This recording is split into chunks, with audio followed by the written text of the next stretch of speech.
This is coal. Don't be afraid. Don't be scared. The Treasurer knows the rule on props. By 1990, no Australian child will be living in poverty. Well, may we say, God save the Queen, because nothing will save the Governor-General. Mate, because I want to do you slowly. I want to do this long. I believe we are in danger of being swamped by Asians. But we will decide who comes to this country and the circumstances in which they come. People are entitled to their sexual proclivities. I will not be lectured about sexism and misogyny by this man. I will not. The Australian public does not want to see this place descend into a political coliseum. You sit down, Buffett.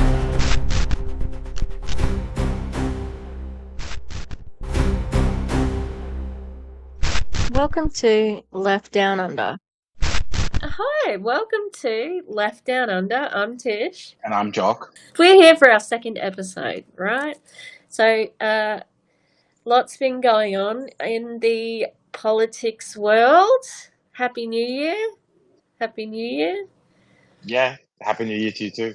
Do you know who else had a Happy New Year? Oh, nope. Oh, Scomo. Scott Morrison. Oh, yeah.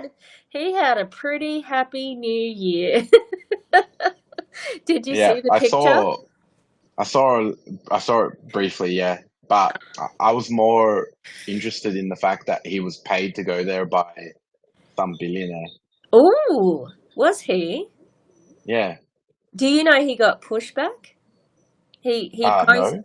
Yeah, he posted the picture. I don't know if he posted it on Twitter or Instagram. I can't remember it, but he posted the picture and he got pushed back for it. Like, what are you doing with that criminal? And, you know, like, he's this and that. And so that was pretty cool. Like, I was like, yeah, let's go, Australia. I didn't see that at all, but yeah, it wouldn't surprise me. I mean, like, that's what I was trying to say on the last episode with you, that we do follow America for a lot of things, but it's not that bad. No. So, like, even like a lot of liberals in Australia would not be happy with Trump, and that's why so many of them are also voting for the Teals as well, I guess. Yeah. Well, there was some I think it was Sky News, of course, who had some snarky thing about, oh, Kevin Rudd wishes he was here. No, he doesn't. No, he doesn't. Yeah. No. Like, what are you talking about? You know? Yeah. Although, in the same article, the article that the picture that I found was from The Guardian, and it said that Albanese's looking forward to working with Trump. Really? Yeah. Really? Yeah. Well, that's what he said. Yeah. That's the official version. Mm-hmm. True. I suppose you do have to pay lip service, you know? That's it. Yeah, and when you go in negotiate, you're negotiating with an idiot. So you've got the upper hand, you know? I also had to do. It didn't always work, of course, but I also had to negotiate with people who I didn't want to have anything to do with in prison. Yes. Not so much prisoners, because I could sort out the guys I didn't like myself, but more so with staff and with the ministry as well, the Ministry of Justice. So. Oh my God, that sounds like Harry Potter. Ministry of Justice. Okay, yep, sorry. How does that sound like Harry Potter? Every country in the world has a Ministry of Justice. I don't know. Like, they're usually called departments. I don't know. That's just because it's the ministry, you know? No, we have a Ministry of Justice. The fascist party got into government, and I had to reach out to the fascist party who was running the Ministry of Justice, who were running the prisons. And then that, in a way, I would say that backfired, because then it drew attention to myself, and the Vice Minister of Justice made it his personal mission to make my life hell. But like, there were like weird situations where my friends went to meet him in the Ministry of Justice, and my friend is like, have you read the webpage of the Bulgarian Prisoners Association, and he goes, "Yeah, I have, but you wrote it. Jock didn't write it. Prisoners didn't write this. You guys have written it, not Jock, not prisoners. Prisoners can't write this." It's just like total, like, paranoia, conspiracy. Yeah, and so like, and that's kind of like Albanese. Obviously, it's completely different. It's international politics, international relations, but Albanese, whether he likes it or not, he's still going to have part of his time in government overlapping with Trump. Yeah. And if he wins the next election, which is kind of, on a knife's edge, really, I guess, then he'll have more time with him. But we'll see, like, how it'll go. Like, he doesn't have a choice. He can't come out and say Trump's a piece of shit. The Liberals already went through a whole list. They read it out in Parliament. A whole list of Labor members and politicians, Labor politicians and members of government who spoke out against Trump. And they read it out in Parliament and said all these people should resign because they have threatened our position with the new president of America. It's like, oh, come on. But that's the irony of it, is that if you did come out and call Trump a criminal, as he is a criminal, he is. He's a convicted felon, yes. And then he gets back in, then that comes back to haunt you because he's got the power again. Yeah. So, like, that never should have been allowed to have happened. And I think that's why the January 6th riots happened, because I think Trump thought that he would be imprisoned after his term because he knew how much of a criminal he was. So he was like, I can't get out of power. I need to stay in power or I'll be in prison. Yeah, I got to go down in flames. And the fact that they didn't imprison him, that's their own fault. They fucked around and found out. Yeah. Did you hear that Justin Trudeau has resigned? And I think that might actually save them. That might save them, their government. That, I don't know, because the reason why all of these other governments, and it's happening all over, it doesn't matter who's in charge, people are getting turned over because everybody wants change. It's like everything's fucked up at the moment, so we're going to vote for the other guys to see if it's different, because that's how Labor got in England and so on and so forth. So maybe it'll make a difference. And yeah, I don't know enough about Canada. I've got the Guardian article. Oh yeah, about Scott Morrison's visit to Trump. Editing Tish just popping in here, just letting you know that this particular story that Jock is reading is a visit that Scomo did in 2019, and not the recent visit to Mar-a-Lago, but the same person was funding him, and I think that the story is relevant to where we are with oligarchs, so I'm keeping it in. All right, enjoy. So, a key company in the business empire of Australia's richest man, Anthony Pratt, has paid very little tax since 2013, despite reaping profits totaling more than $340 million over the same period. Corporate and tax records show Pratt, who is ranked number one on rich list maintained by the Australian Financial Review and the Australian, runs a globe-spanning packaging business and has raised money for both sides of politics. At the opening, because why, of course, wouldn't you pay for both sides? Then you own both sides. Yep. At the opening of a Pratt-owned factory in the US last month with Donald Trump, Scott Morrison described Pratt as the Don Bradman of job creation. Earlier, so what's that? He's a racist and he hates Catholics, or like, what does that even mean that he's a Don Bradman? Also, earlier this year, in America, no one knows who would that know Don is. Bradman? Yeah, no one who knows is Don Bradman. He's a famous cricketer. What's cricket? Earlier this year, before the federal election, Pratt hosted a $5,000 a head fundraiser for then opposition leader Bill Shorten at his family's historic Melbourne mansion. Wow. Pratt Consolidated Holdings, which is ultimately owned by a Pratt family trust, collects dividends from other companies in the group and passes them on to the trust. Pratt Consolidated Holdings' most recent annual report from 2018 does not disclose which companies it owns in Pratt's global empire, which includes the Visy packaging company in Australia, a similar business called Pratt Industries in the US, and a recycling business in Europe. Wow. It its accounts filed with the Australian Securities and Investment Commission show that between 2013 and 2018, it paid more than $295 million to the family trust and accumulated a net tax benefit of about $2,300.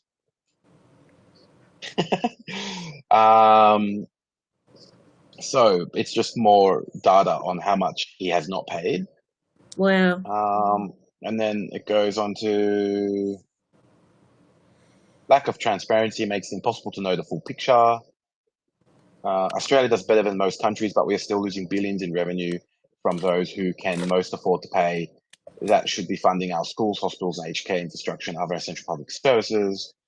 Yeah, so he's the guy who organized for Scott Morrison to go and talk to Trump. That's interesting. Yeah, it was basically it was like by a prime minister, you know. Well, Musk bought a president, and he's trying to buy a chancellor and a prime minister. But what I don't understand, about, I don't think Trump understands what a commonwealth is, because he said he was going to invade Canada. And I'm like, dude, Oh yeah, to make Canada 51st state. yeah. Hey, look! I just read this membership of Mar-a-Lago Club Yeah. reportedly costs $1 million a year. That is such a rip-off. Australian billionaire Anthony Pratt, chairman of paper and packaging company Visy Industries, is said to be a member, while mining magnate Gina Rinehart was at the club on the night Trump secured election on a second term as president. Did you ever see that painting of Gina Rinehart? Yeah, I did. Oh, fantastic! Love it. That, and when I'm an art teacher, the essence of the person, perfect, because she's just vile.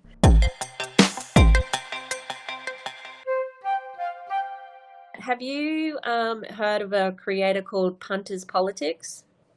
No. He's really good, really left wing, really good, calling out stuff. But he was saying, so Australia's just become the largest LNG producer, and second is Qatar, and Qatar collects 20 times more tax on LNG. They collect like 300 billion, and we collect 3 or something like that. There was some crazy number where Qatar is actually taxing the LNG plant, and Yeah. we make more, and we're not taxing them. It's like, Yeah. do you want the entire society to become it's the second Gilded Age? That's what we're entering in, and the first Gilded Age ended with the stock market crash, which and the Great Depression. So that's the thing, and other times of great excess, the French Revolution. It doesn't work. Eventually, imbalance of power, imbalance of money, of wealth. Yeah, eventually people from the different classes will realize who the real enemy is, and they'll go, oh shit, we need to kill them. Yeah. I mean, well, that's a policy of the Greens, is to increase the amount of wealth so basically we sell. So all what a lot of people don't understand is all the minerals like gas and gold and uranium and coal. It's all the property of the Australian people.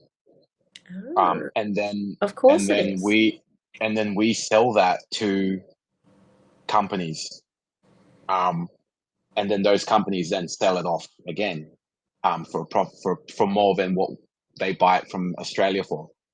Yeah. So the problem Australia has is that we sell it to them for crazy low prices.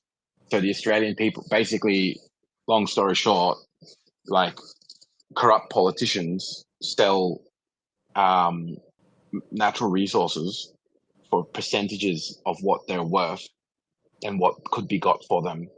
And then the companies can sell them for massive markups and make massive money, which is essentially a way of reverse stealing from the Australian people. And so the Greens are the only party advocating for like fair prices for those Australian minerals and resources to be sold and distributed.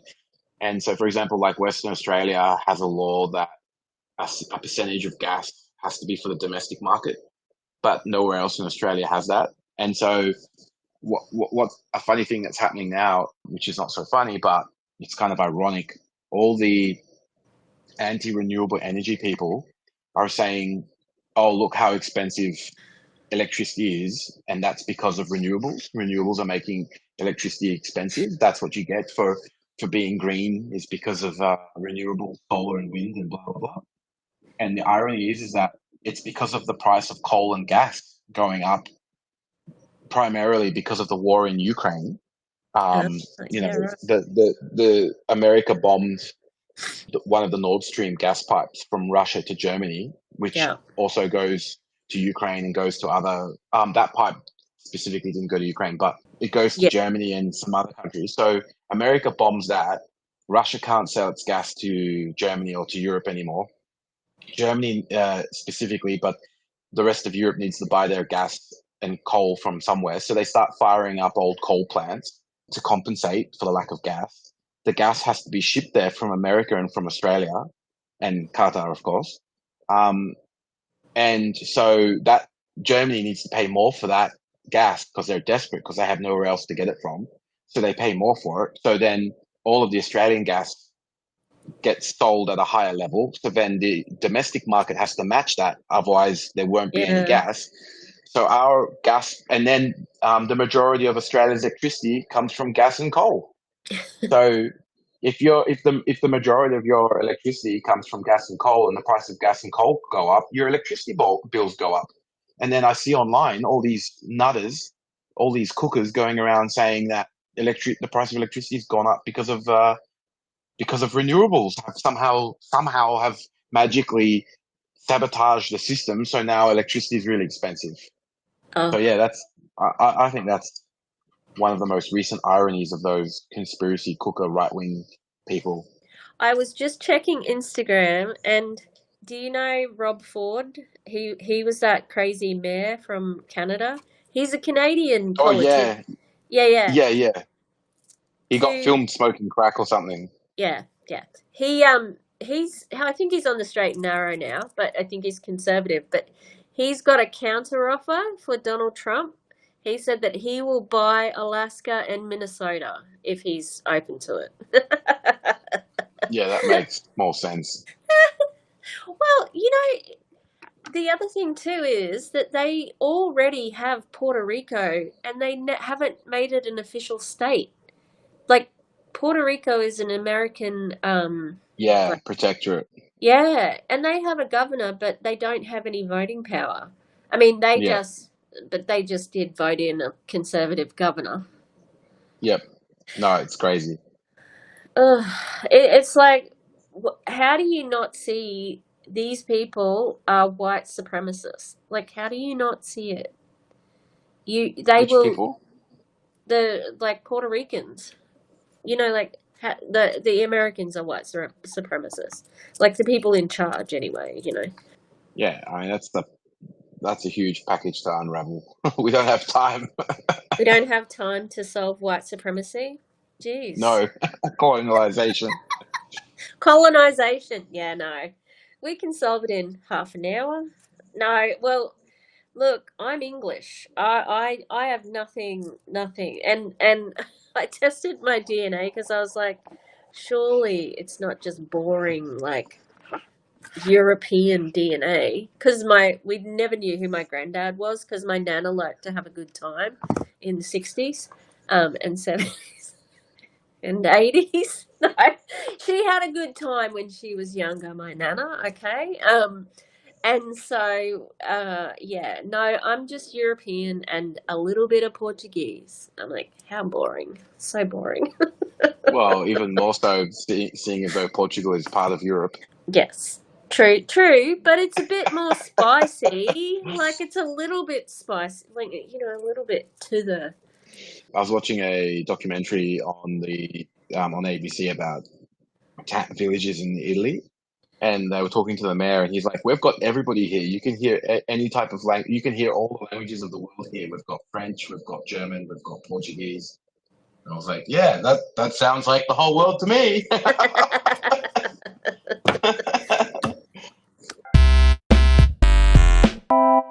There is one thing that we could talk about briefly, was about how Albanese is going to pay for the upgrade to the Bruce Highway.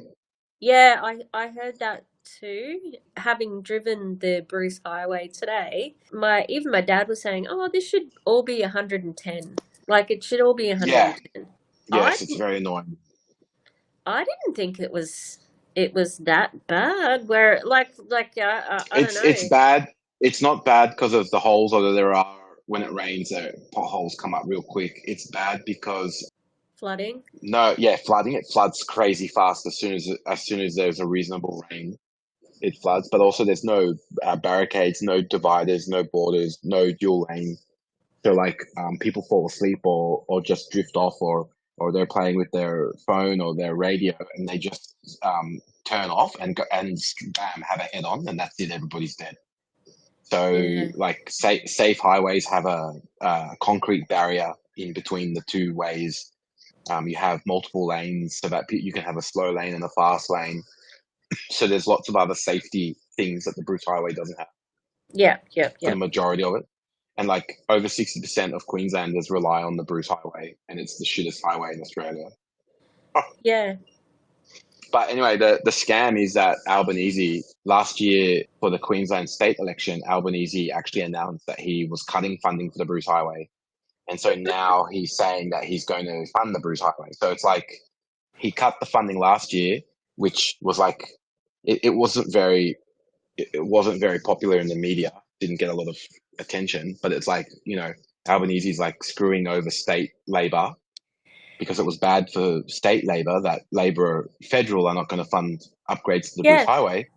And then now he announces upgrades to the Bruce Highway because it's federal election time. So he's like, well, I'll use it for myself. Screw you, Labor, Queensland. Yep. And people don't remember that he actually cut the funding last year. And so now he's giving funding back. And it's just scummy election gerrymandering, basically. Thanks for listening to Left Down Under. We'll catch you next week when we talk more Australian politics and the world beyond. If you can like and subscribe on YouTube, and if you're listening to the podcast, if you can give us a rating and a review, that'd be fantastic. Thanks very much, and we'll see you next week.